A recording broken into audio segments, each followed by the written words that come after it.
Hi everyone, I hope everyone is fine. In this video I am going to explain you diary entry format. Okay, first you need to start with date, day, time. Write on top left. This side you write down. Then afterwards dear diary, comma.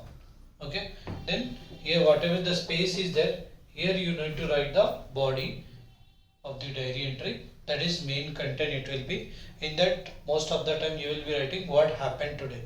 If any incident is happened, any surprise you got it, you are going to write it about your feeling. Either you are happy today, you are sad, you are excited, or you are proud today, that you are going to write it. Or else you can what you learned or experienced. Sometimes you will be learning some new skills, how you experience, how you feel, that one you are going to write it here.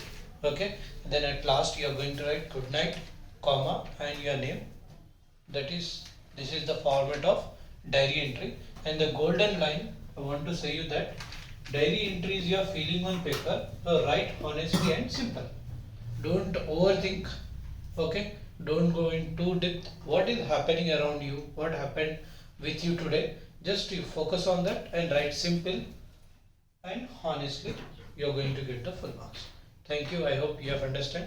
Please like, subscribe and share our video.